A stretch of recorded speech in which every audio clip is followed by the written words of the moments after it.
ব্যাকথ্রু science সোসাইটির 32তম প্রতিষ্ঠা দিবস রাজধানীতে উদযাপন করা হয়। মানুষকে বিজ্ঞান মনস্ক করতে, মানুষদের মধ্যে বিজ্ঞান চেতনা বৃদ্ধির লক্ষ্যে সোসাইটির এই কাজ। শুক্রবার রাজধানীতে 32তম প্রতিষ্ঠা দিবস পালন করা হয়। উপস্থিত ছিলেন সংস্থার সম্পাদক সহ অন্যান্য সদস্যরা। এই বিষয়ে সম্পাদক বলেন, দেশব্যাপী বিজ্ঞান ও মনস্কতা তৈরি করতে এবং পরিবেশ রক্ষার আন্দোলনকে শক্তিশালী করতেই এই সোসাইটি কাজ করে যাচ্ছে। তিনি বলেন, মানুষদের মধ্যে বিজ্ঞান চেতনার অভাব রয়েছে। মানুষ এখনো কুসংস্কারে আচ্ছন্ন।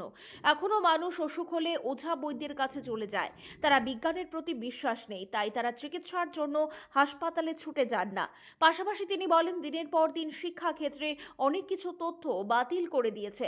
যেমন ডারউইনের বিবর্তনবাদ বাদ দেওয়া হয়েছে। বর্তমানের ছেলেমেয়েরা বিবর্তনবাদ সম্পর্কে জানতে পারবেন না। তাই বিজ্ঞানের আন্দোলনকে আরো বেশি শক্তিশালী করতে এই সোসাইটি আন্দোলন করে চলেছে। আজ 2রা জানুয়ারি ব্রেকথ্রু সায়েন্স সোসাইটির প্রতিষ্ঠা দিবস 32তম।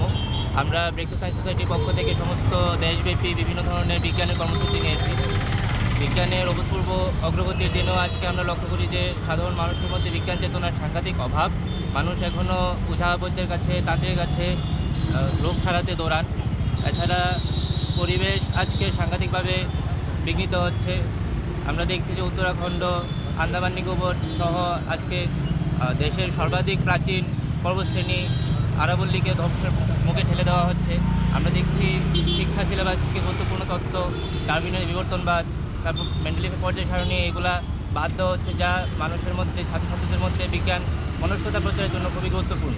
তাছাড়া প্রাচীন ভারতীয় জ্ঞানধারার নাম করে বিভিন্ন পরিকল্পনামূলক বিভিন্ন কল্পিত জিনিস সিলেবাসের মধ্যে যুক্ত করা। ব্যুরো রিপোর্ট, পজিটিভ বার্তা।